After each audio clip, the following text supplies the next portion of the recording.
아직 아이는 없어요. 남편은 오래전에 어머니를 여의고 결혼 전까지 시아버지와 단둘이 한 집에 살고 있었어요. 저에게 결혼하기 전에 진지하게 이야기를 하고 싶다며 고민을 털어놓았습니다. 아버지께서 아주 몸이 안 좋으신 것은 아니지만 혼자 두고 따로 살기에는 자기가 너무 걱정이라며 말이죠. 효자로 소문난 남편이라 그런 점도 마음에 들었습니다. 그래서 걱정 말라고 결혼해도 시아버지 모시고 살겠다고 이야기를 했습니다. 그러자 남편은 정말 들듯이 기뻐했어요. 남편과 만난 계기는 영화관에서였습니다. 당시 영화관 매표소에서 근무하고 있던 저는 주로 낮에 근무를 섰어요. 평일 낮에는 영화를 보러 오는 손님도 별로 없고 한가로워서 시간이 무척 느리게 흘러가곤 했습니다. 자주 오는 손님들의 얼굴은 금세 외울 정도였어요. 그날도 제 눈에 띈 남자가 한 명 있더라고요. 멀쩡하게 생겼는데 맨날 대낮에 혼자 영화를 보러 오길래 저는 백수인가 보다라고 생각했었습니다. 일주일에 두세 번은 영화를 보러 오는 남자가 신기해서 자꾸만 보게 되었고 어느새 저는 그 남자가 오는 날을 손꼽아 기다리곤 했어요. 남자는 영화를 무척 좋아하는지 장르를 가리지 않고 모두 보는 것 같았어요. 멜로, 코믹, 액션, 휴머니즘, 공포까지 대체 안 보는 영화가 있는 걸까 싶었습니다. 그러던 어느 날 남자가 똑같은 영화를 두 번째로 예매하더라고요. 순간 저도 모르게 이 영화 보셨던 거예요? 라고 말을 해버리고 말았습니다. 그러자 남자는 무척 당황해 하더군요. 아, 네. 마음에 들어서 두 번 보려는 거예요. 그런데 요즘 영화관에서는 그런 것도 알려주시나 봐요. 저는 얼굴이 새빨개진 채 얼버무렸지만 너무나도 수상하게 바라보는 남자의 표정에 사실대로 이야기를 했습니다. 예전부터 자꾸 눈이 가서 기억하고 있었다면 말이죠. 그러자 남자는 환하게 웃으며 오히려 기억해줘서 고맙다고 이야기를 했습니다. 그렇게 우리의 인연은 시작되었어요. 알고 보니 남편은 회사를 오후에 출근해서 새벽에 퇴근하기 때문에 친구들을 만날 기회가 적어서 혼자 영화를 보는 게 취미로 더해졌다고 하더군요. 그래서 매번 낮에 영화를 봤는데 그게 이렇게 저와의 인연을 만들어주게 될 줄은 꿈에도 몰랐다고 했어요. 저 역시 나 근무가 편해서 지원을 했던 건데 남편을 만나게 될 줄 알았을까요? 우리는 하늘이 점 찍어준 연인이라며 서로 기뻐했습니다. 그렇게 알콩달콩 사랑을 채워나가게 되었어요. 솔직히 사귀면서 아무런 우여곡절이 없었다는 거짓말이지. 남편의 오후 근무는 처음 만나게 해준 소중한 계기였지만 막상 사귀게 되니 참 불편한 점이 많았어요. 함께 무언가를 할 수 있는 시간이 애매하더군요. 근사한 레스토랑에서 저녁을 먹고 싶어도 그럴 수 없었습니다. 그렇다고 남편의 시간에 맞춰서 아침에 밥집을 가자니 문을 연 곳이 있으리 말로였어요. 데이트다운 데이트는 즐기지도 못해서 저는 점점 스트레스가 쌓였어요. 그런 저를 보더니 남편은 어느 날 차라리 이렇게 다툴 거면 헤어지자고 하더군요. 하지만 저는 그러고 싶지 않았습니다. 데이트를 자주 못해서 그렇지 남편이 싫은 건 아니니까요. 무엇보다 저와 남편은 궁합이 아주 잘 맞았습니다. 남편 전에 남자를 몇 번 만나봤지만 지금 남편만큼 저에게 만족감을 주는 남자는 없었어요. 솔직히 그게 가장 큰 역할을 했어요. 부끄럽지만 저는 돈을 많이 벌어다 주는 남자보다 궁합이 잘 맞는 남자가 좋았으니까요. 돈은 저도 같이 벌면 되는 거고 있다가도 없는 거고 없다가도 있는 것이지만 남녀 관계는 그렇지 않잖아요. 그렇기 때문에 남편의 바지를 잡고서라도 절대 헤어지지 않을 거라고 말했습니다. 때문인지 남편은 그 뒤로 헤어지자는 이야기를 꺼내지 않았어요. 차라리 이렇게 매번 힘들게 데이트를 할 바에는 아예 결혼을 하자고 결심을 했습니다. 어차피 우리 둘 다 결혼 적령기에 다다른 나이였기에 그렇게 무리한 이야기는 아니었어요. 그렇게 우린 결혼을 약속한 후 각자의 집에 인사를 드리기로 했습니다. 우리 집에서는 남편을 무척이나 좋아했습니다. 솔직히 처음에는 시큰둥한 반응이었어요. 남편의 외모가 그리 뛰어난 편은 아니었거든요. 키도 작고 동글동글해서 흔히 볼 수 있는 동네 아저씨처럼 생긴 남자였으니까요. 그런데 우리 부모님의 마음을 쏙 빼놓게 된 것은 바로 남편의 능력이었습니다. 저는 처음에는 그렇게 남편의 회사에 월급이 넉넉할 줄은 몰랐어요. 맨날 후줄근한 티셔츠와 청바지만 주구장창 입고 다녔기 때문에 벌이가 그저 그런가 싶었습니다. 그런데 엄마 아빠는 남편을 만나는 날 명함에 써있는 회사 이름을 보더니 눈이 휘둥그레지더군요. 아마 어른들은 알만한 사람들은 다 아는 그런 기업인가 봐요. 솔직히 저는 세상 물정을 잘 모르는 그런 아이였어요. 영화관에서 아르바이트를 하게 된 것도 부모님이 한 번은 스스로 돈을 벌어봐야 한다고 했기에 마지못해서 딱 3개월만 일을 했던 것이었죠. 어릴 적부터 부족함 없이 지내왔습니다. 아버지는 식당을 3개 정도 운영하시고 어머니는 보육학원을 운영하는 원장님이셨어요. 그래서 물질적으로 엄청 부자처럼 풍요롭지 않아도 나름 여유있게 지냈던 것 같아요. 학창 시절부터 하고 싶은 건 거의 다 하고 지냈거든요. 주변 친구들도 너네 집 잘 산다고 이야기하니 그냥 그렇구나 라는 정도였어요. 마땅히 취직을 할 생각도 없어서 초등학교 때부터 꾸준히 하던 피아노로 이름 없는 대학교를 졸업했어요. 그래서인지 유달리 저는 멍하고 순진하다는 이야기를 많이 들었던 것 같아요. 금전적인 감각이 별로 없는 것도 어릴 적의 영향인 것 같았습니다. 어쨌든 그런 쪽으로 부모님이 저보다 훨씬 밝으시니 남편의 직장을 보고서 무척이나 기뻐하셨어요. 그래서 바로 결혼에 대해서 긍정적으로 허락해 주신 것 같았습니다. 이후 저는 신랑 네 집에 인사를 하게 되었어요. 맨 처음에 말씀드린 것처럼 남편은 시아버지를 모시고 살고 있었어요. 어머니께서 돌아가신 때는 남편이 초등학생이었다고 하더라고요. 어머니가 집에 다녀왔는데 어머니께서 우울증으로 인해 잘못된 것을 남편이 발견했다고 합니다. 전 그 말을 듣자마자 저는 남편을 와락 안아주었어요. 어릴 적 얼마나 놀라고 상처를 받았을까 싶더라고요. 왜 어머니께서 그런 선택을 하셨는지 조심스럽게 물어봤는데 남편은 자세히 모르겠다고 하더군요. 어머니께서 식탁 위에 편지를 남겼는데 워낙 경황이 없어서 자신을 읽지도 못했었고 나중에 아버지가 이거 보시고 바로 찢어버렸다고 하더군요. 남편이 커서도 몇 번이고 여쭤봤지만 너는 알 필요 없다는 식으로 항상 대답을 회피하셨다고 합니다. 대신 저도 대체 무슨 일이었을까 궁금했지만 남편의 불행한 과거인데 너무 알려고 하면 상처일까봐 아무 말도 하지 않았습니다. 시아버지를 처음 뵙게 되었을 때 저는 깜짝 놀라고 말았어요. 솔직히 우리 남편은 키도 작고 통통해서 정말 평범하게 생겼거든요. 그런데 시아버지는 키도 180으로 엄청 크시고 체력도 좋으시더라고. 어깨도 떡 벌어지시고 뼈대도 굵으신데 몸에 군살이 탄탄한 체형이라 환갑이 가까운 나이인데도 어쩜 저렇게 몸 관리를 잘하셨나 자꾸만 쳐다보게 되었어요.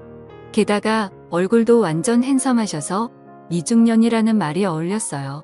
그저 흰 셔츠에 청바지만 대충 입고 다니는 남편과 달리 깔끔한 정장에 구두를 신고 멋진 중절모까지 걸치신 모습에 저는 넋을 잃고 쳐다보았습니다. 그런 제 모습에 남편은 멋쩍어 하더군요.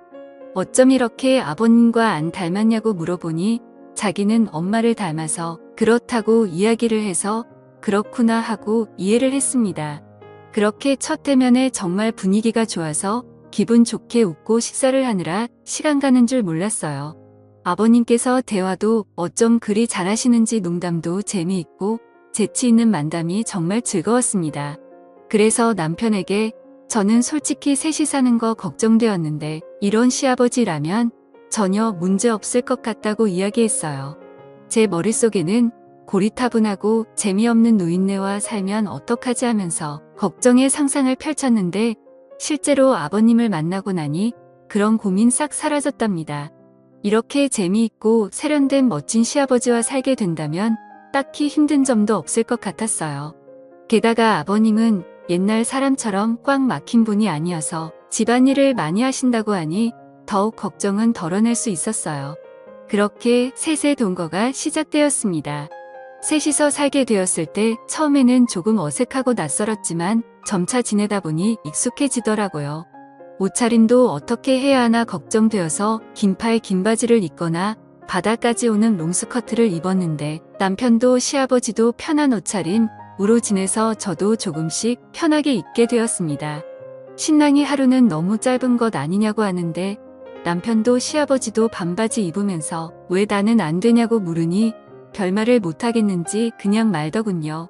그렇게 옷차림도 어느 정도 정리가 되었고 집안일도 각자 배분하게 되었습니다. 저는 주로 요리와 설거지를 담당했고 남편은 청소와 분리수거를 도왔어요.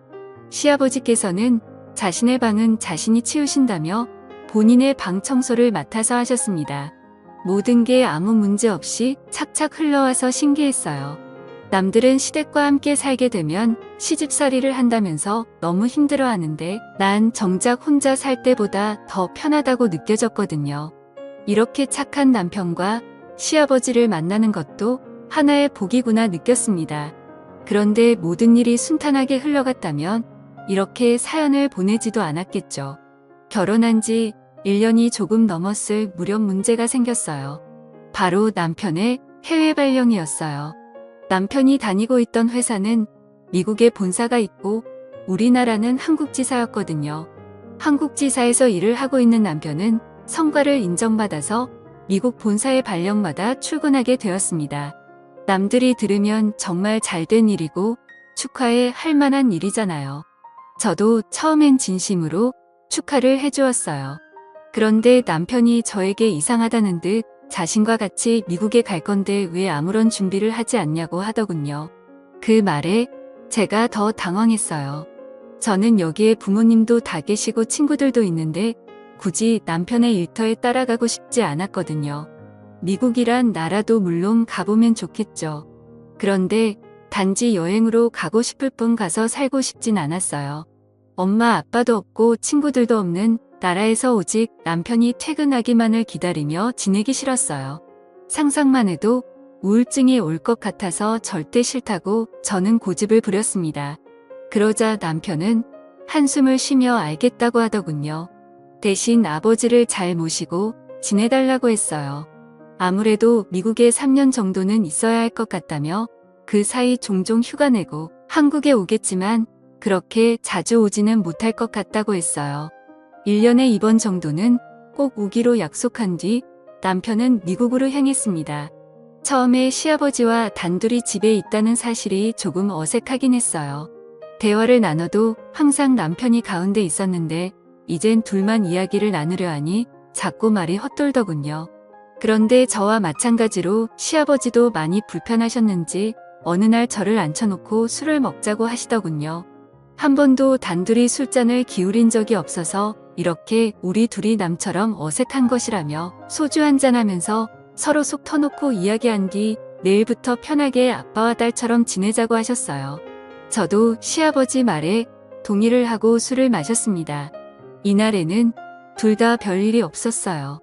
정말 일반적인 시아버지와 며느리처럼 안주에 소주를 나눠 마신 뒤 이런저런 이야기를 하다가 잠에 들었으니까요. 다음 날부터 서로 편하게 대하자고 약속한 것처럼 시아버지는 정말 저를 편하게 대해주셨습니다. 저도 그런 시아버지의 배려가 싫지 않았어요. 문제는 바로 이 뒤부터였습니다. 부엌에서 식사 준비를 하고 있는데 시아버지께서 쓱 다가오시더니 간을 보자고 하셨어요. 대수롭지 않게 한 숟갈 드리니 맛보시고 아주 맛이 좋다며 우리 며느리 참 기특해라고 의견을 여쭤주셨습니다. 칭찬에 익숙해서 별다른 의식을 하지 못했는데 이게 바로 시작이었어요. 그 뒤로 시아버지께서는 칭찬을 할 때마다 미묘하게 스킨십을 하셨습니다. 처음에는 어깨 그 다음에 팔허리 순으로 점점 나아갔어요. 저도 그땐 무슨 생각인지 별다른 의심을 하지 못했죠. 마치 미지근한 물에 익숙해진 개구리가 점점 물이 끓어도 뜨거운 줄 모르고 냄비 안에 있다가 익어 죽는 것처럼 그렇게 서서히 시아버지의 손길에 익숙해져 갔습니다. 워낙 자상하시고 다정한 분이라 그런 표현을 하시는 것이 날 딸처럼 여긴다고 하셨으니까 그렇다며 스스로를 세뇌하고 길들여져 갔어요. 가끔은 살짝 이상한 기분이었지만 어디 가시나 며느리를 예쁘게 보는 표현이라고 생각하면서 넘겼습니다. 지금 와서 생각해보면 저 역시 그런 손길이 싫지 않았나 봐요. 아무래도 남편이 멀리 떨어져 있고 점점 외로워져 그런 건지 모르겠지만 나도 모르게 시아버지의 스킨십이 익숙해지고 당연하게 느껴졌습니다. 그러던 어느 날 아버님께서 운동을 하고 왔는데 근육이 많이 뭉친 것 같다며 저에게 안마를 해달라고 하셨어요. 안마는 한 번도 해본 적이 없어서 잘 모르겠다고 했는데 그냥 어깨 쪽을 주무르기만 하면 된다고 하셨어요. 서투르게나마 이리저리 어깨 쪽을 주물렀는데 너무 시원하다고 하시면서 앞으로도 운동하고 오면 조금씩 해달라고 부탁을 하셨어요. 그렇게 시작된 안마는 며칠에 한 번씩 요구하시게 되었습니다. 처음엔 어깨였고요. 나중엔 허리 쪽을 해달라고 하시더라고요. 허리 디스크가 조금 안 좋은 것 같다며 골반에 가까운 쪽을 주물러 달라고 하셨다가 어떤 날은 하체 운동을 많이 해서인지 허벅지에 근육이 뭉쳤다며 반쪽을 마사지 해달라고 하셨어요. 혹시나 아프실까봐 살살 마사지를 하는데 저 순간 제 눈을 의심했습니다. 시아버지가 너무도 건강에 반응을 보이시는 거예요. 제가 화들짝 놀라며 일어나면 시아버지께서 민망해 하실까봐 저는 최대한 못 본 척하면서 마사지를 끝냈습니다. 그런데 밤에 잠을 자는데 자꾸만 낮에 본 시아버지의 광경이 떠오르는 것이에요. 그런 제 마음을 들켰는지 갑자기 제 방으로 시아버지께서 들어오셨어요. 잠이 오지 않는다면 술 한잔 할 수 있냐고 하시더군요. 저는 시간이 늦었지만 일어나서 아버님과 마실 술상을 차리기 시작했어요. 둘이 같이 살게 된 날 술을 마신 이후로 종종 술잔을 기울였기에 별로 색다른 일은 아니었어요. 술을 한 병 정도 마신 뒤 아버님은 저에게 나지막히 말을 거셨죠. 낮에 자신의 민망한 모습을 보았냐고 물어보셨어요. 저는 민망해하며 그렇다고 이야기를 하자 한숨을 쉬시더니 이어서 고백을 하셨습니다. 이러면 안 되는데 자꾸만 마음이 간다고 말이죠. 오래전에 집사람을 잃은 뒤 여자와는 담 쌓고 살았다며 그런 자신의 눈앞에 젊은 여자가 왔다 갔다 하니 마음이 흔들린다고 하셨어요. 며느리라서 그러면 안 되는데 자신의 이상형인 여자여져서 마음을 품게 되었다며 제게 다가오더라고요. 그런 시아버지를 밀쳐내려다 한편으로 홀로 계셨던 외로움을 생각하니 불쌍한 마음도 들어서 어깨를 다독여 드렸습니다. 그런데 그게 바로 승낙의 표시인 줄 아셨나 봐요. 그렇게 술에 취한 채로 실수를 저지르고 말았습니다. 솔직하게 말하자면 그렇게 싫진 않았어요. 완강하게 거절하지 않았으니까요. 그런데 막상 이를 저지르고 나니 점점 두려워졌습니다. 그러자 시아버지는 시어머니께서 안 좋은 선택을 하게 된 비밀을 나지막히 말씀해 주셨어요. 실은 현철이가 내 자식이 아니다. 현철이 애미가 그런 선택을 하게 된 것은 나에게 현철이가 친자식이 아니라는 걸 들켜서였어. 현철이는 현철이 애미가 바람을 피워서 낳은 자식이고 자신과는 피 한 방울 섞이지 않았다. 그런데 현철이에게 말하면 상처가 될까봐 여태 말하지 않아서 모르고 있었고 며느리 네가 하도 불안해 하니 이야기를 해주는 거다. 현철이와 난 피 한 방울 안 섞였으니 어떻게 보면 우리가 그렇게 부적절한 선택을 한 것이 아니야. 그러니 너무 죄책감 갖지 않아도 된다라고 말하더군요. 그 이야기를 듣자 천륜을 거슬렀다는 죄책감은 조금은 덜 수 있었습니다. 그러나 법적으로는 정말 말도 안 되는 짓인 거죠. 문제는 이날이 끝이 아니라는 겁니다. 저와 시아버지는 이 뒤로 정말 부부인 양 자연스럽게 지내고 있는 것입니다. 아무래도 단둘이 살다 보니 더욱 그런 것 같았어요. 남편이 한국에 들어오게 될 때만 조심하면 문제가 없는 것이었죠. 얼마 전 신랑이 한국에 들어왔을 때 남편과 시간을 보내는데 오히려 그 순간 시아버지에게 미안한 마음이 들었죠. 남들이 손가락질할 것이라는 걸 잘 압니다. 그래서 지금까지 말도 못하고 숨겨왔어요. 그런데 이제 와서 말하게 되는 이유가 무엇인지 궁금하실 것 같네요. 남편이 일주일간 한국에서 휴가를 보낸 후 미국으로 돌아갔어요. 그러고 나서 2주 뒤 제 몸이 이상해서 임신 테스트기를 사용해 보았어요. 혹시나가 역시 나라고 정말 임신이었습니다. 선명하게 테스트기 위에 두 줄이 나와 있었어요. 그 순간 저는 혼란스러워졌습니다.